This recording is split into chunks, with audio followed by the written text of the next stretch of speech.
Hi, everybody. Welcome back to Spotlight on Influencers. Today, I'm going to be looking at John F. Kennedy Jr. Now, if you are aware, many people believe that John F. Kennedy Jr. did not die in that airplane crash back in July of 1999. A lot of people believe he is still alive, that he has been working behind the scenes to assist President Trump and the White Hats, and possibly even a member of the team that has to do with the letter of the alphabet that we all know. So I decided that I would take a look at his chart to see what might be going on, whether or not he could possibly still be on the planet or not. And if he is, how is he helping to uplift humanity through his ascension journey this year?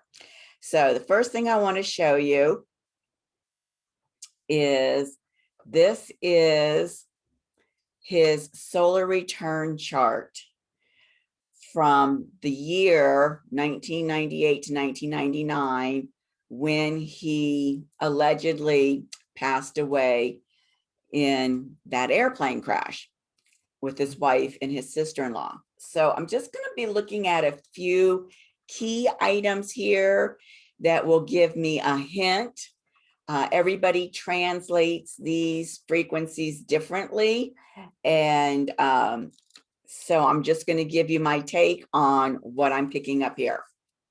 So I'm going to be looking at the planet Pluto to see what may be going on. So the first thing that we notice here is that his solar Pluto is down here in Sagittarius at 7 degrees 44 minutes. This is interesting because it is creating a square to his natal Pluto at 8 degrees of Virgo. So can a square create an opportunity for an individual to decide to cross over? And I would say, yes, it can create that opportunity. However, there are some other mitigating factors that I see here. First of all, what I see is that his solar north node is conjunct his solar midheaven. And his natal Pluto is conjunct his natal north node. So for me, the way that I read this is that Pluto as a planet of empowerment, and also as a planet of rising from the ashes, is very much a part of what he as a soul being coming onto the planet in the body of JFK Jr. has set up for himself to have what you might call these continuous series of near-death experiences. Now, because his solar Pluto is in Sagittarius and it's in his first house, his ascendant, that fire sign of Sagittarius, what I would say is that over the course of that year, he would come to know himself as the ultimate rising from the ashes, which could very much be connected to, you know, planning to fake his death. That's one way of saying it. You see here that his natal Pluto is closely aligned to, his solar Pluto is closely aligned to his solar Venus. And what that tells me is, because I know him to be very connected to the sacred feminine, I don't read that as an actual death. The other thing is that transiting Pluto was at 14 degrees Leo, and you'll see it was in his solar 9th house at the time. The 9th house is all about, how you learn things, has to do with long distance travels. And so again, with this fire sign, it's just kind of also saying that could be another grand rising from the ashes, phoenix rising from the ashes event. So to me, this placement says that there is a purpose for which the near-death experienced alleged death in the accident is going to be used to teach people in terms of why he made the decision to do that. And you'll see with his solar north node also in Leo conjunct his natal Uranus. This is something that he's going to be known for. He's very much about any kind of, liberation of those things that keep us shackled, with his natal Uranus in the 12th house. And so you could even say, transforming those things that keep us shackled. And so this would very much have to do with why the decision was made to, quote unquote, fake his death, needing to be liberated from what was shackling him. And also on the grander scale, to have this feat, this near-death experience feat, be something that would play into what is going to be a part of liberating humanity. So that's what I'm picking up here. You can see that 14 degrees Leo is right about here, right on this boundary line between the 11th house and the 12th house. It's hard to see exactly where it would fall, but my feeling into it is that it's on this side and into the 11th house of his natal chart. So again, being able to teach the collective consciousness of humanity, to teach on a global level what it is that this choice to make this decision is going to allow him to show to humanity on a global level. So the other thing is that transiting Pluto is right across the sky in Aquarius from his solar Uranus, conjunct Yeshua, conjunct Persephone, and conjunct the moon. All of that in Aquarius. So again, this is telling me that, as I know him to really be highly connected to the Magdalene, the Sophia consciousness within himself, as we can see here with his Magdalene at 29 degrees of Aquarius in his natal chart in the 6th house, living that in a day-to-day way, conjunct the moon, the divine mother energies, and Chiron, the cosmic shaman. This is very much about him being able to help the planet liberate themselves in a way that they can know themselves as embodiments of the Sophia Christ consciousness, and to connect deeper with the sacred feminine within them, going back to this solar Pluto Venus connection, and really getting to know through the root chakra the aspect, the mother aspect of Sophia, through the solar plexus chakra, the daughter aspect of Sophia that's being represented here by Persephone. And so this tells me that in all likelihood, that those that believe that he did not die in that crash back in 1999 have a lot of support for that particular premise. So that's kind of setting the stage for, okay, well, if he's still on the planet, what is he doing over the course of this solar return journey?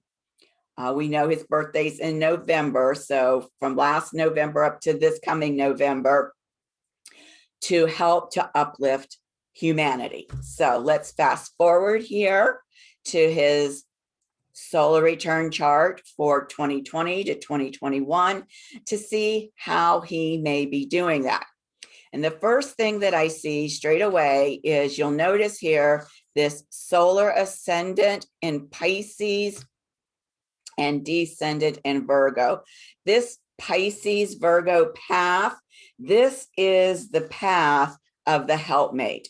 And what's interesting to know about the helpmate is that this is someone who is as equally dedicated to their sacred work as you are, and or supports you in your work. So this really ties in with this idea that, you know, he's in the background and he's providing this kind of support as a sacred work with President Trump to help, you know, clean up the swamp, so to speak, not just in our country, but, you know, on a global basis. What we notice here is, here's that moon again, and here's Chiron again. The moon being very close to his solar ascendant and very closely conjuncted to Chiron in Aries. And so what we know about this is that the shamanic medicine of Aries is self-love. And in this first house, it's all about knowing yourself as the embodiment of self-love. And of course, the person in our lives that reflect that love to us the most is our mother. Now, the mother on the planet is just a mirror for our relationship with the Divine Mother, as above, so below. So you can see here, we know he had a very close and loving relationship with his own mother here on the planet. And that is a reflection of his absolute close connection with his own Divine Mother aspect of the Sophia within him. So, you know, helping others to really be able to love themselves, to see themselves through the eyes of the Divine Mother, is a big part of what he is doing to uplift humanity as he walks this path this year. Now, in his natal chart, you'll see here that the path that he walks is the Virgo Pisces path. And that Virgo Pisces path is the path of the helpmate as well. I just, you know, Virgo Pisces, Pisces Virgo.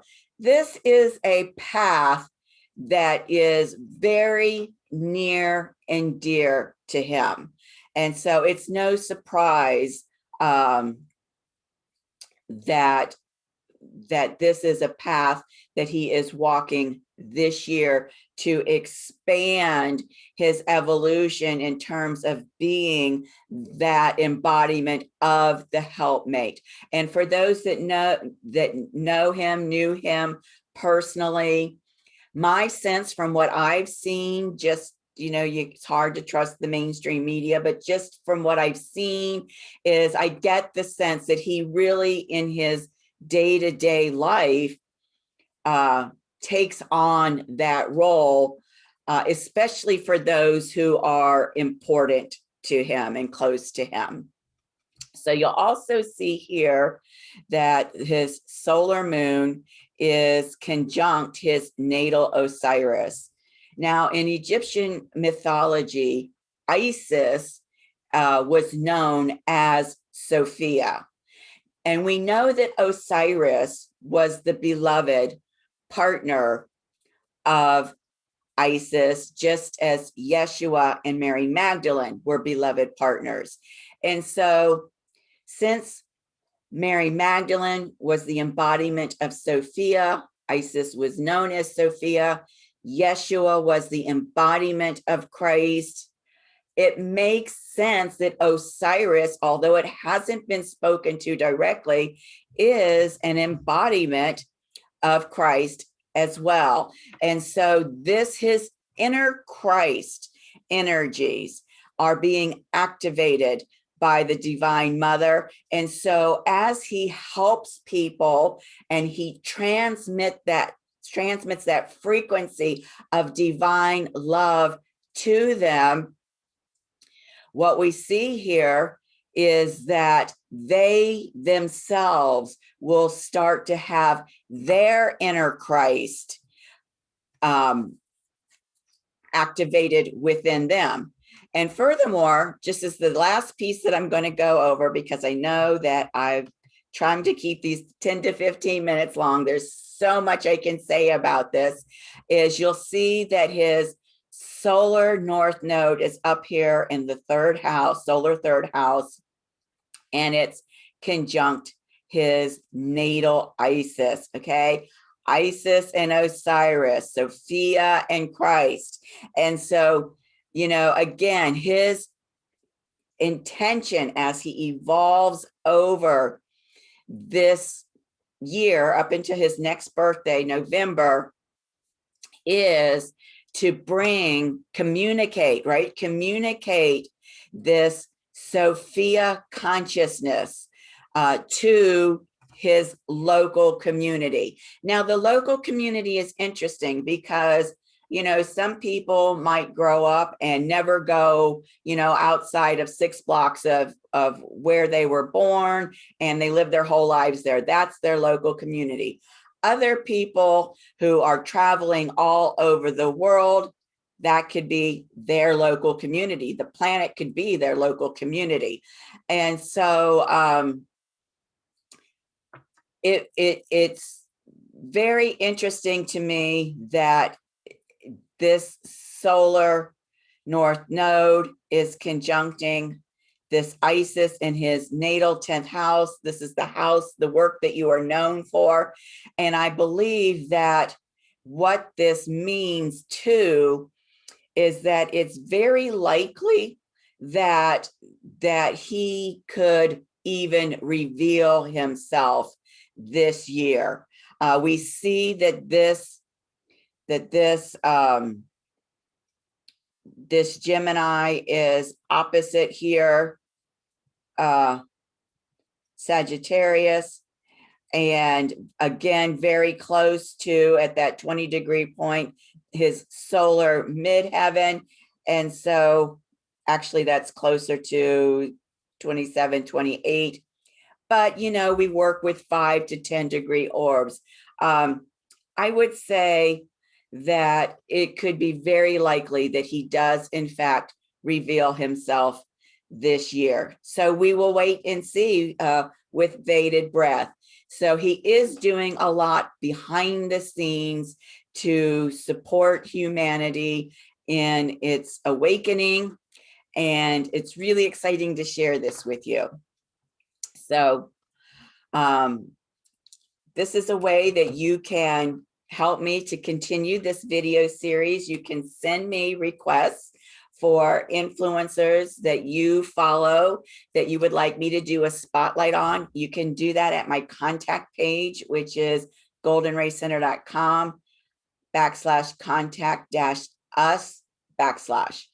If you're going to do that, please, if you're able to assist me by providing the full date of birth, month, day, and year included, the time of birth. This is really critical for me, as including AM, PM as exact as possible. Even within 10 degrees, it can change. The location of birth, city, state, or province and country. And the other way that you can assist me is by sharing this video with your friends, family, and social networks. Now, I don't do a lot of social networking, but I did actually, for the purpose of promoting this video series, to be able to get it out to uplift to everybody, to help, uplift your spirits. I am on Rumble, Safe Chat, Facebook, and Telegram. And so just keep your spirits up, keep flying high. Know that you are an influencer too, uplifting the people that you have a connection to. So thank you very much. I appreciate you joining me, and I look forward to seeing you the next time.